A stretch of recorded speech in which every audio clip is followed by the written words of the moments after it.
presentation is because I've been recently live streaming Hundoke in the morning, 6 a.m. In the mornings via Facebook, via a private Facebook group which I manage, and some of my members have asked me to present the Divine Principle via live stream, via a lecture series on YouTube, so they can show their friends at home. Yeah, so I would like to give a short introduction to myself first, so you can understand more about your presenter, and then I will go into a short introduction to the principle, to what it is, and the outline of what we will be talking about during this series. So yeah, my name is James Powell. I was born in 1982 in South Wales.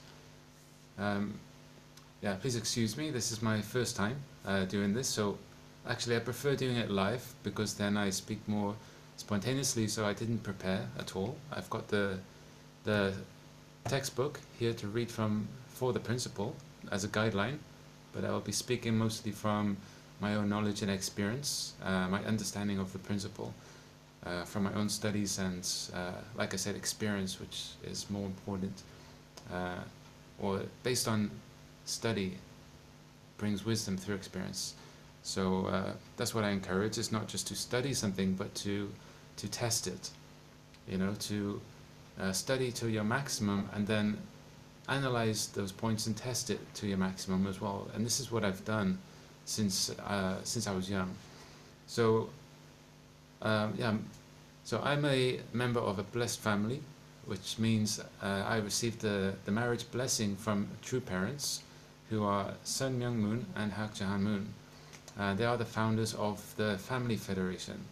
So this is an international organization of blessed families around the world. So it's not denominational. It's open to people of all religions, all backgrounds, even people of no religion, but who they also believe in God, but they might not necessarily want to follow a particular religion. And that's my case. Since I was young, I had many spiritual experiences since I was a child. My first one was when I was 7. And I won't go too much into detail about these experiences, but I will describe them in another lecture series that I'll present at a later time. But whenever I had these experiences, I always thought that I should not believe them just because they happened. And I always encourage others to have the same thought, you know, because sometimes they can be distracting or misleading, and it's important to actually analyze them and study them, and to see if any of those experiences are based in reality, or if they're just your imagination, or, you know, something else. So when I had these experiences, then I would study to find out if the content of my experience had any base in physical reality as well. So that's what I do now also, when I use my spirituality to get new knowledge based on my studies, right? So I study a lot to my capacity, and then I get some new revelation or thought from a dream which I never knew before. And this could be my brain working things out while I sleep, for example, and then brings me a more complete image when I wake up. But sometimes I get knowledge which is so specific that I couldn't just get that from what I've studied. And then I search this in Google, the specific words and terms that I find in my dream or revelation. I search this in Google and I find actually this is actually true. And then I study this more online because I find lots more material, especially with science. This is my own area of study as well. I'm self-taught, but I like to base spirituality and science together. And I feel it's extremely important to study at least as much or more than you have spiritual experience. And this way you can keep the two in balance, your spirituality and your intellect in balance. And more importantly, to keep your spirituality in balance by using your intellect to study. Okay, so because spirituality needs to be based in the truth, and also not just what you think is true or believe is true, but through research and either theoretical experimentation or actual experimentation, you can see what is actually true or not. So, yeah, since I was young, like I said, I had spiritual experiences. My first one was 7 years old. I actually saw the thousands of men and women in front of a stage outside, men and women, black suits, white dresses, and there was a giant ball of light on the stage, and this ball of light was giving out love and light to the people in the audience, okay, thousands of men and women. And I asked myself, what is this? And then the answer I received was, this is a God-centered marriage, James. Do you want this? And I thought, hang on a minute, you know, I'm 7 years old, you know, asking me if I want to get married. But yeah, then I heard the voice again, you know, it manifested as a voice, and it said, James, do you want this? It was more strict. So then I realized, yeah, actually, you know, I thought about it, and I felt that this quality of love that was coming from this light on stage, this ball of light, was something that I wanted for my marriage. So then I made a very clear affirmation at that point by shouting, yes, I want this.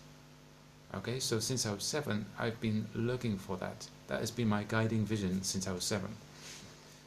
But then again, this element of truth comes in, okay, which you could call veritasium, and there's also amorium, the element of love. Okay, so veritasium and amorium, very important elements for your life. Then, when I was 12 years old, I had another spiritual experience based on problems that were happening at home and also in the community. Okay, so I felt that there were so many problems, and I wanted to find out how to fix them, how to solve them. And I had a realization that I need truth.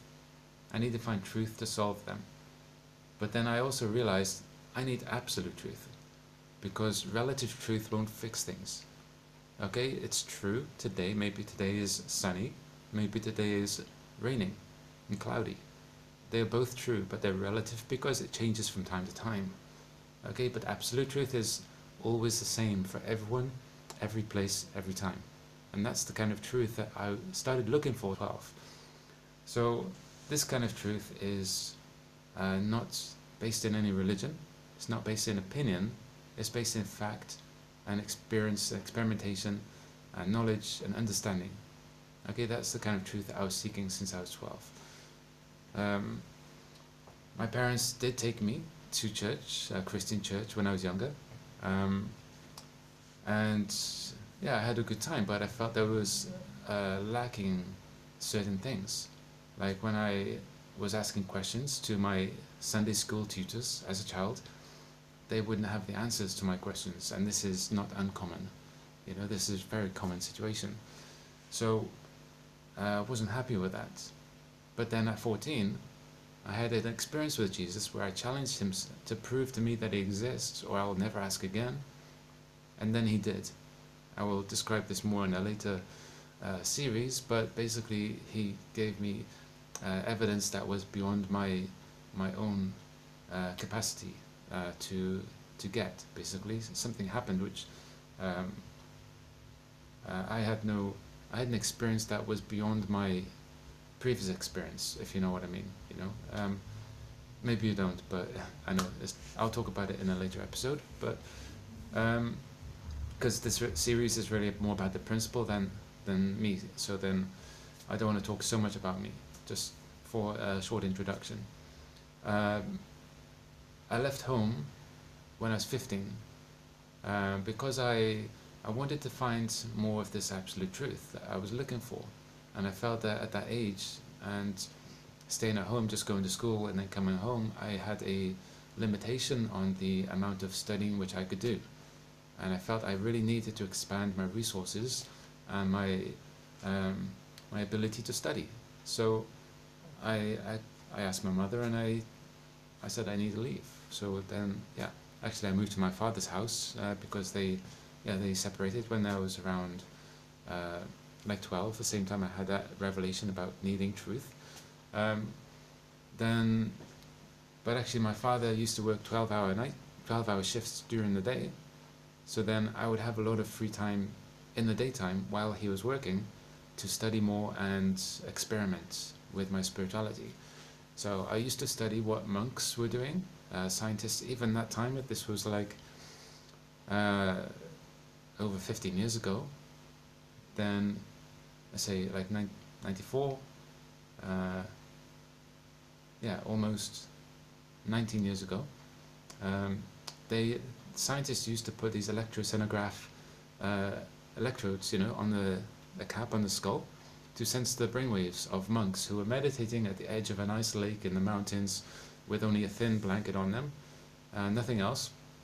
They would stay completely warm, no problem at all.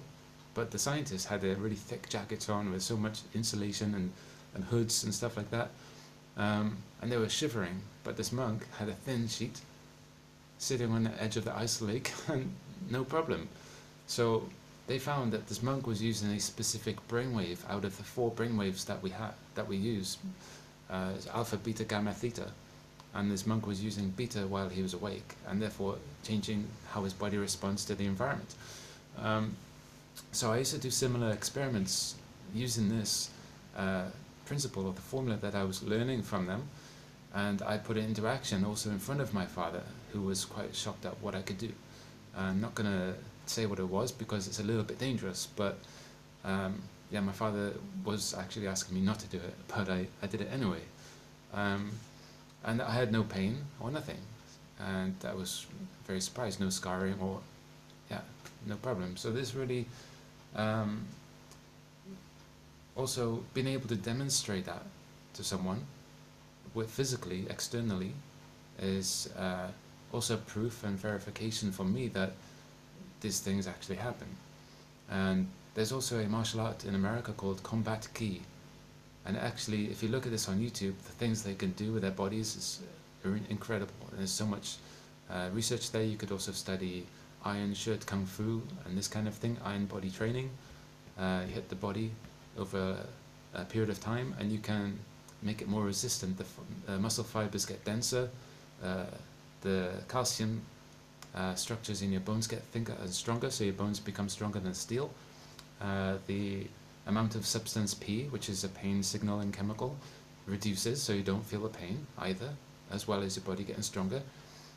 So you can do physical training for these things, but you can also train this mentally through your meditation.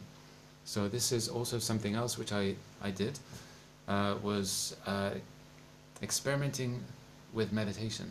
So I reached a point over a period of several years where I would end up meditating for anywhere from 7 to 9 or 10 hours a day in one sitting on my meditation stool in the room. It can be any stool, but this was the one I was comfortable for me. And the basic principle of meditation is just sit upright, relaxed, close your eyes, and stay awake for as long as possible. That's the first step of meditation. Just close your eyes, stay awake in an alert position with your body, and then stay awake for as long as you can. Yeah, if you can do that without scratching or anything like this, any distraction, just staying in that one position for as long as possible. If you can do that 20 minutes your first time, then that's already a great start.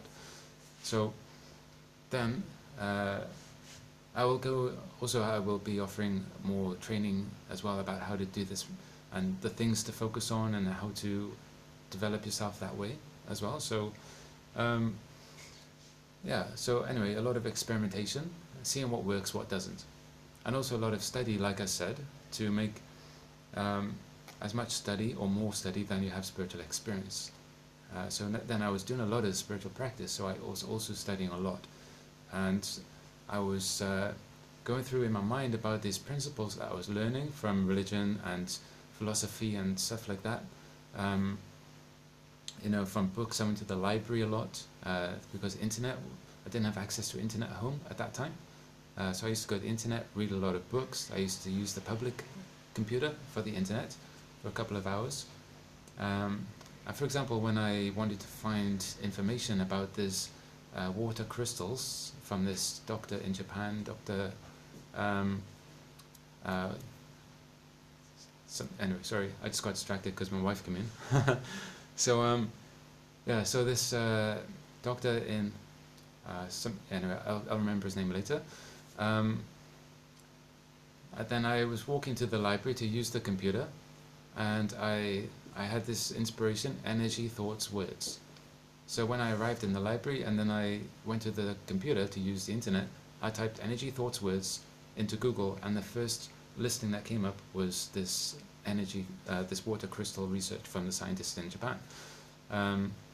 So that kind of thing I've done. I've used my spirituality to find information online and stuff like that to advance my research.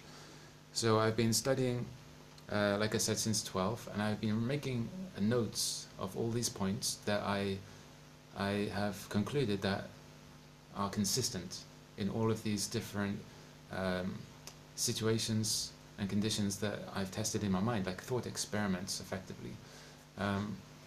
So then, by the time I met the first person in the family federation, the first blessed family member, then I went to this event knowing that I was going to meet someone who would radically change my life. And I knew this was going to happen, so much preparation already I knew in advance. So I took my notes, I was writing a book almost with my research.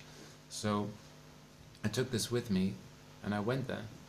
And this was a musician's training workshop, a 7-day training workshop for musicians. So at the time I was playing a little bit of guitar, and when I went there, we all sat in a circle. There was around 40 people in a circle in the orientation meeting. And then there was someone opposite me who looked like shining that same color light that I saw in the vision when I was 7. Okay, this same gold light. And this guy was young, right? Similar age to me at the time. But this was the first young person who I'd seen who had this kind of gold light coming out of him. I've seen many older people who had white light or silver light, and they've been meditating their whole life. But here's a young guy. He's not even trying to look pretty or shiny or anything, but he is much brighter than these other older people who've been practicing spiritual things their whole life. So I approached him and I said, I recognize you somehow, because I recognized somehow this person, and he said, I recognize you too. And we started to laugh, and then we started to talk, and I shared my knowledge with him. And so then he brought out this book as well. Actually, this is the first one I received that he gave me. It's called Exposition of the Divine Principle, and it has color-coded sections inside. Okay, this is not a religious textbook or a theological textbook. It's an exposition of the divine principle, or you could just say an exposition of the principle. So this is like an exploration or an essay about the principle, and the principle are universal principles, basically. So you can find these in any religion. The principles that are outlined in this book are in other religious texts and other non-religious texts. Also, scientific discoveries have been made based on the content of this book. You can find this online as well. A submolecular melting process. Scientists thought it was at 2 stages, and then one of the people who read this book talks about 3 stages. He knew, okay, so this says 3 stages. So they reanalyzed the research and actually discovered that it happens at 3 stages. So then he published a research paper and saying, because of this book, we actually found that it's 3 stages, not 2 stages. Okay, so because it's just a universal principles. Okay, you can find these in any field basically, and it's quite diverse. It's not for a casual learner. Okay, and I need to say that it's not easy reading, so to speak, even though this is only the basic book. So if you're going to study it, you really need to intentionally focus on reading the content as well, and analyze the content too. Don't just believe it just because it's some words in a book. Okay, so the red parts basically are this was my notes from my 12 years of study and experience, from when I was 12 until 24, when I met this first person in the family federation. So these red sections, these are the most important or most fundamental points, and then it goes blue, secondary, yellow is like tertiary or third level, and then the whites are the extra information, the final points. But again, this is just kind of all of its basic content, but it took me that long just to find the red parts. But actually there are diagrams relating to this book which I've only ever seen in this book, but which I also drew myself as an expression of the understanding which I gained. So, and I'll go into that in following episodes. So yeah, just a little bit of a background as well. When I was, I think I was, let's say 18 or 19 at the time, and I wanted to see if, about spirituality, to see if it's true or not. Okay, so I was walking past a spiritualist church in the street, just going by one day, and I saw a sign that said, this trance medium is giving a demonstration. So this is when a spirit enters a person's body and talks through the person's body. Okay, so this person kind of steps to one side and the spirit can speak through their body. And I thought, okay, sounds a little bit weird, but if that's true, if there's a spirit there and I have a spirit, then I should be able to see what it looks like. That was the basis of my experiment. So I went in there, and then I sat at the back of the church and I kind of analyzed. I just looked at the person demonstrating, and they finished. I formed an image in my mind of what I thought this person looks like. Then at the end of it, when this person came, was walking out of the church together with the church leader, then this was not the Family Federation, it was just a spiritualist church on the street, or like in a building on the street. And then I asked them if they would mind if I described what I think the spirit looks like. So then I described hair color, age, gender, clothes, build, this kind of thing, eye color and everything, and she was amazed. She said, "Yeah, James, you have everything correct. It's totally amazing." And also the church leader was so impressed. But I wasn't. I was like, well, they could just tell me that's true. Okay? So then I made a note of her name from the poster, and I went online and I found this person's website, which had been online for 10 years. She's been doing this demonstrations for 10 years.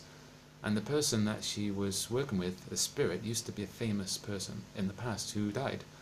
Okay? And so she'd been doing this for 10 years already, and now I see online that actually this person is like I described. So then that's also for me confirmation, and this is what I'm talking about. Okay? That you need to check that if your spiritual experiences are actually based in reality. And you can do that by studying.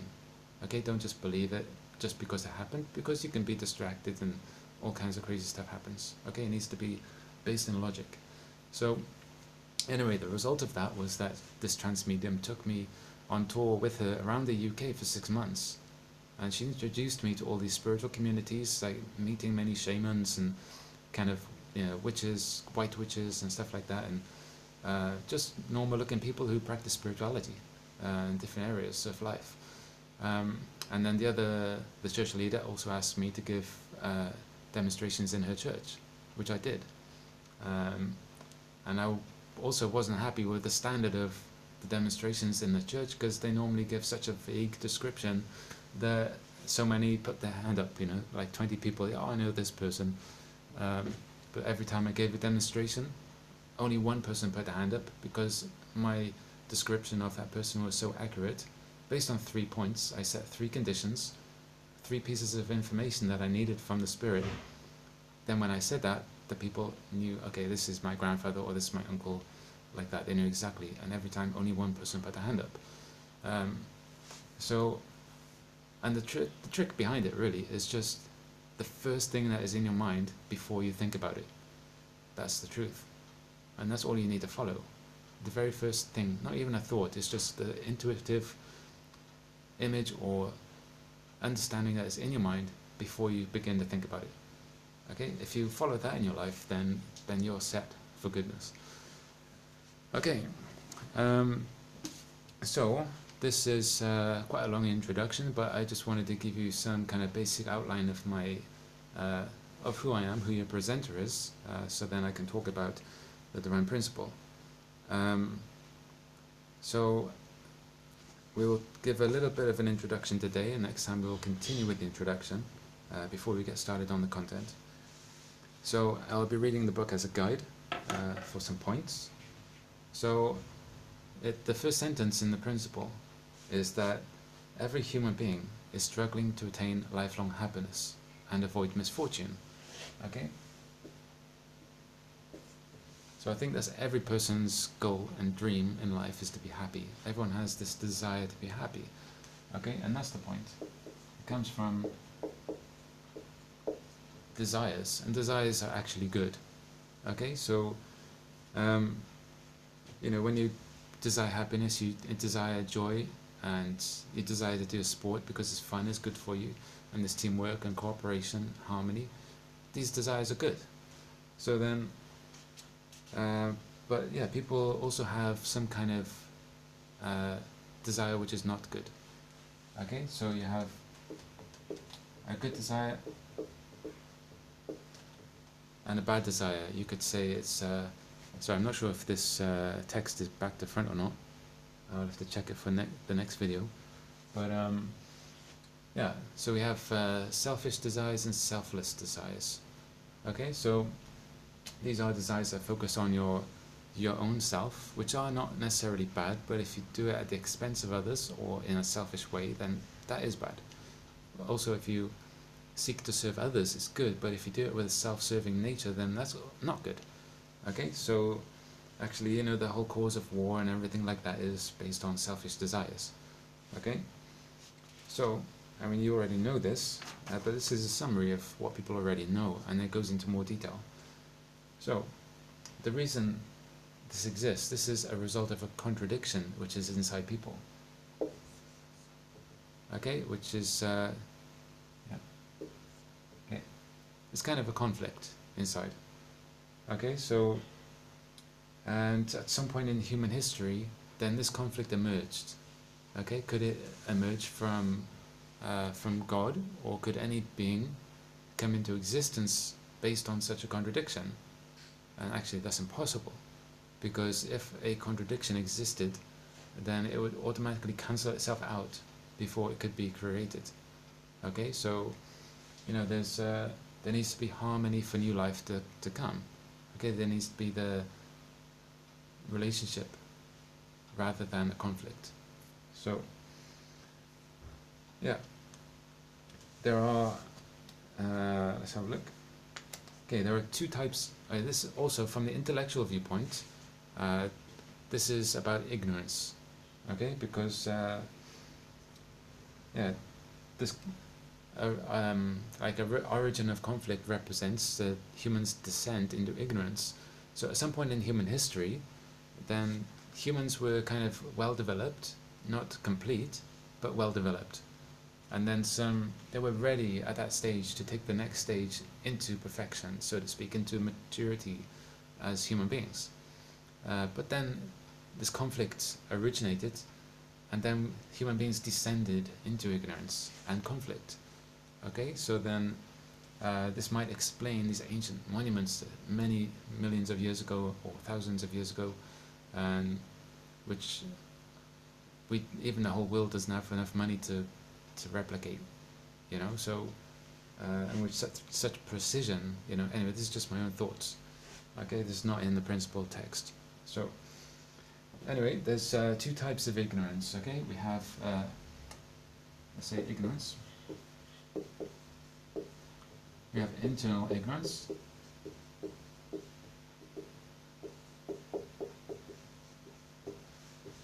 We have internal ignorance and external ignorance. This corresponds to the internal and external aspects of our mind and our body. Okay, so we have the mind which is internal and the body which is external. So we have ignorance, internal ignorance relating to spiritual matters of the mind, like what is the mind, such a problem question even today. And what is the spirit? Does the spirit exist? Is there life after death? Does God exist? Are there absolute values? These kind of questions, internal questions about human life, like, what is the, and also physical questions, external ignorance relating to what is the origin of the physical universe, where do people come from, where are we going, what is evolution, and this kind of thing. What are the natural laws governing all phenomena? There's a lot of knowledge in science, but it's still extremely incomplete, and they don't even know how the universe came into existence. So this is also a lot of problem questions there, and human history has been a process of discovering answers, truth to these questions. Okay, which if the conflict didn't originate, then we would be able to have had these answers many years ago. So let's have a look to continue. So through our pursuit for truth, then we have developed religion.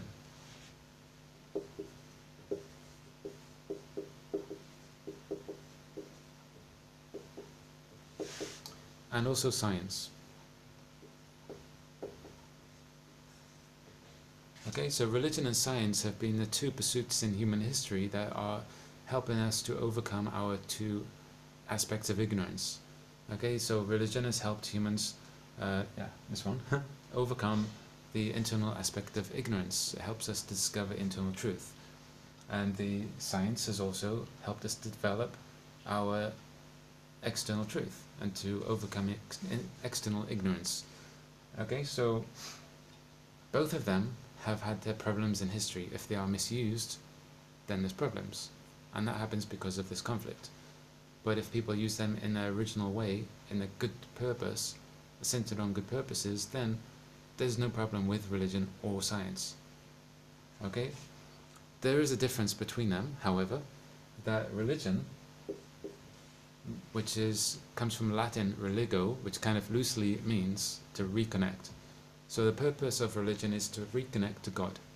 So this means that when human beings do that, then we no longer need religion. And this is a problem that religions do not understand in general. Okay, they think that religion should exist for eternity, but that's not the case. Religion only came into existence after human conflict originated, as a tool to help us reconnect to our original state, return to God, and discard religion, because we don't need it after we have reached maturity. Okay? Science, however, will continue for eternity because it's a process of discovery that helps us develop, even if we are mature. This is always a process of discovery. And this is external. It also helps us discover internal things in terms of physical internal things like energy and the forces of the universe, and like what is dark matter and dark energy and mirror particles and stuff like this, which I'll probably talk about in another few episodes about how the universe was constructed. And so religion and science. Religion is kind of restorational, helps restore us internally to the position where we should be mature. When we reach that point, we don't need religion. Second point is about science. It will continue. So,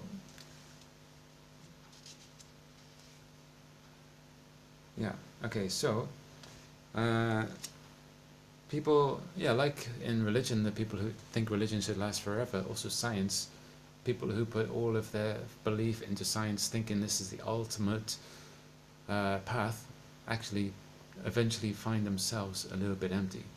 They find that it doesn't fulfill their desires, their spiritual desire for internal truth and love and joy and peace and all these internal conditions necessary to be happy. Okay, so that eventually they start seeking for a more internal or spiritual kind of aspect to their life. Okay, and actually most of discoveries in science, the major discoveries have been made by religious people. And we think that is actually because God wants us to discover scientific truths to help us develop. Okay, and that just makes sense. There's no conflict between God and science. God is a God of love and a God of science. He created us based on love and science.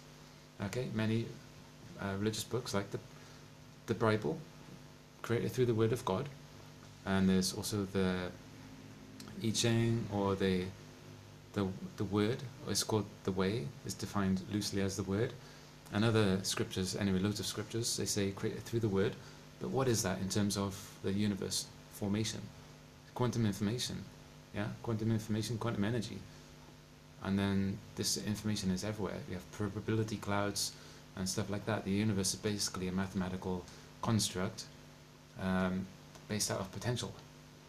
Okay, so this is, yeah, it's completely the word. It's information, that's what word is, information. The cosmos is effectively an information system, and we're involved in that. So, not saying we were created by a computer or anything, but the word is complete logic, and there's also beauty in there as well. So, okay, next. I think we covered quite a lot of this actually. Skipping a few pages now. Okay, so however, yeah, religion and science throughout history have been unable to resolve their conflicts, okay, because they think they both are independently adequate to solve all of the problems in human civilization, but they're actually not. They need to work together because they represent the two aspects of human beings, internal and external. So they need each other. They need to find a common base, or the foundation where they can relate, and then bring us into a reality where they are actually in harmony, and then actually replace religion with spirituality, you know what I mean? So then, but even religion also can cooperate with science, and science cooperates with religion. There's a lot of spiritual scientific content in spiritual scriptures, and they may talk about them using symbols and parables and metaphors and so on, but they can be interpreted through revelation. Actually, the scientific method is based on the Bible, like study the creation. Basically, it says, tell us to study the creation, and that's basically how it happens. So, however, there are scientists as well. I'm not saying that atheist scientists or agnostic scientists are bad in any way. I'm not. I actually have some scientists whom I respect a lot because they are discovering so many important things to help develop humanity. And my viewpoint is that actually, even if they know that or not, they are somehow being guided to those revelations, these scientific revelations or discoveries. Okay, either theoretical science or experimental science. And that benefits everyone. So, yeah, I'm grateful for that personally. So, but yeah, at some point, a new truth or a new understanding of the truth, okay, because the truth is universal. That's why this book is called an exposition of the principle. It's not the principle, because any book can't be the principle, you know. So this is like an essay based on that, on the principle. So a new truth or new understanding of the truth must emerge that can unify religion and science and bring us into a new understanding, and based on that make new discoveries. Yeah. So what missions must it fulfill, this new truth? What missions must it fulfill? Okay, it must be able to unify knowledge. Okay, knowledge. Yeah, I think this is still back to front. I'm sorry about that. By reconciling the internal truth pursued by religion and the external truth pursued by science, you need to unify them. And then fully comprehend those two types of knowledge. And, okay, overcome conflict.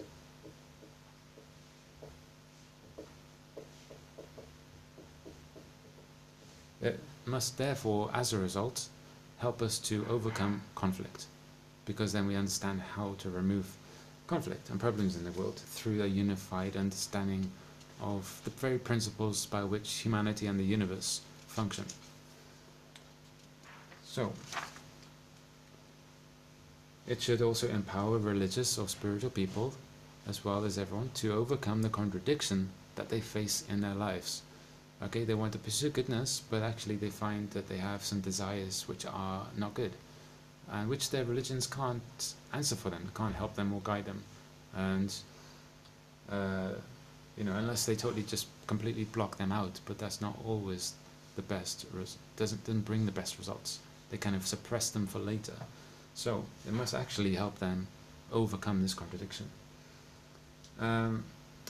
It should be able to reveal the heart of God.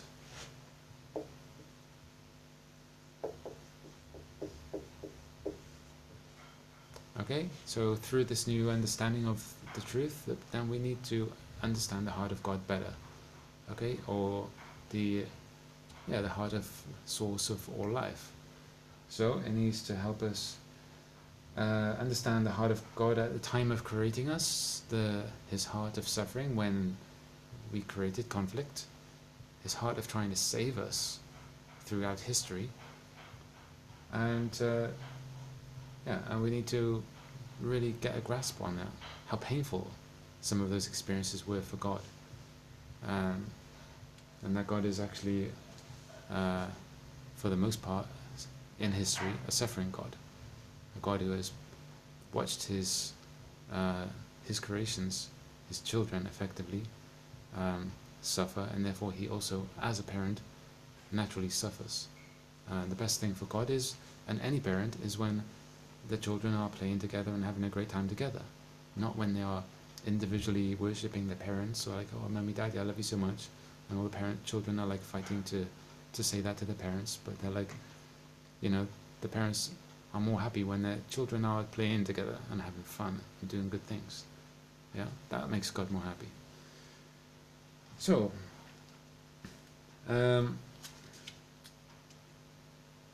it also must bring everything together, religion and together, and also elevate democracy.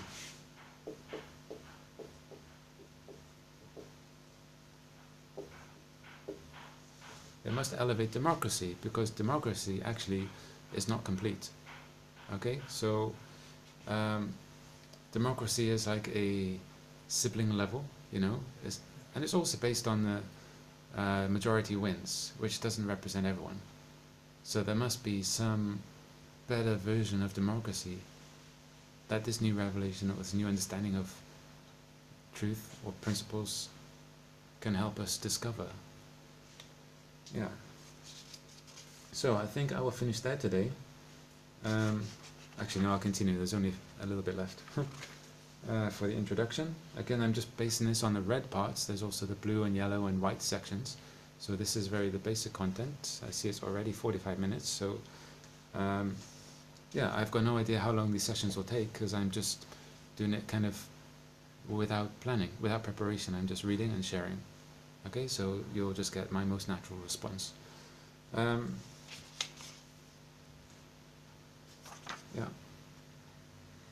And this new understanding of the truth as well must help us return to our original state.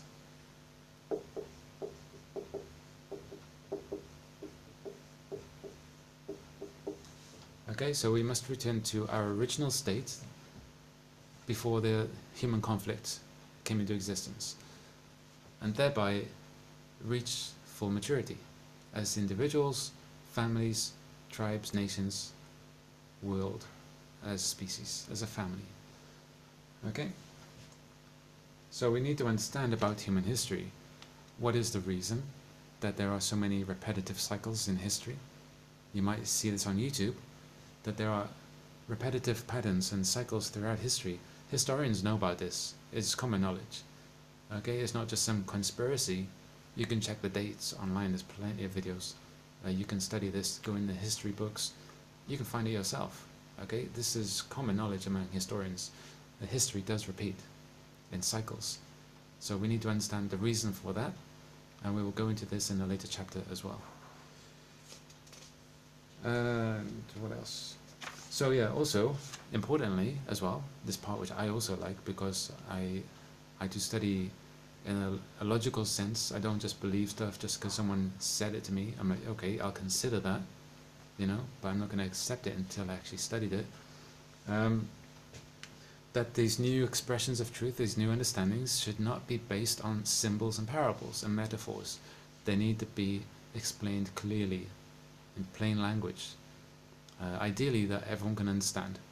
Okay, so not using such complex terms, but if I use complex terms, I will do my best to explain their meaning if I don't have an alternative. But yeah, this should be understandable to everyone. Okay, so they shouldn't need to think about it like, oh, this symbol, what does it mean? Like they're trying to interpret something, because that has been a problem of religions, like the Bible. Okay, it is based on symbolic language. Okay, even it's recorded in the Bible that Jesus said that everything he said was in symbols and parables. So that means open to interpretation, and that is the cause of denominational divisions in Christianity and conflict among Christians. If it was a literal work, then there would only be one understanding, one denomination, one Christianity, and so on.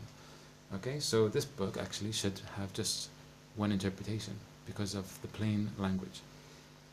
And if someone has a different opinion, then it should be clearly explainable why that opinion is wrong. Then, but it should be based in a way to help them understand it, okay, as well. Like any person with a decent amount of common sense should be able to understand. It shouldn't require much thought, basically. But there is a lot of content, so it does require effort to study if you want to understand the context of how everything fits together. But essentially, it's pretty simple, basically, if you... Anyway, it's kind of those 2 points. But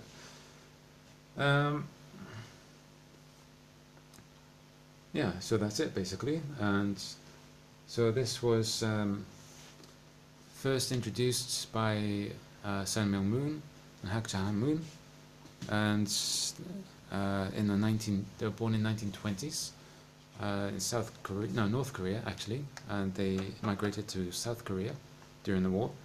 They've been touring the world many times, even doing 40 cities in 40 days for many years. You know, there are many of those kinds of tours, yeah, just basically teaching people about what they've learned, and also initiating many activities to provide common basis for people to interact between culture and religion and ethnicity and everything. Okay, so they've initiated so many organizations to promote harmony among different kinds of people.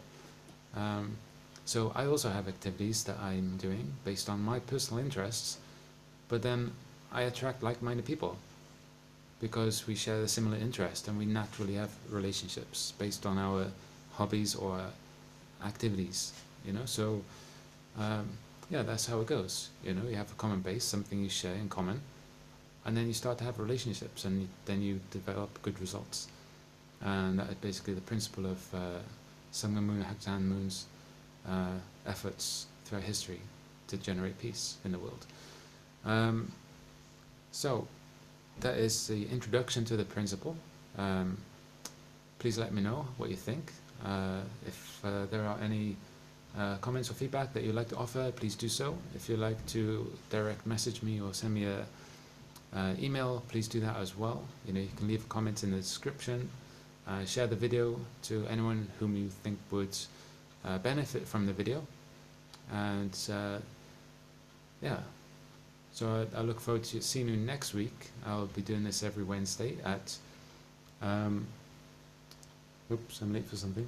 Anyway, yeah, every week at 7:30 Central European Time. And yeah, take care, have a nice week, and I'll see you after a week.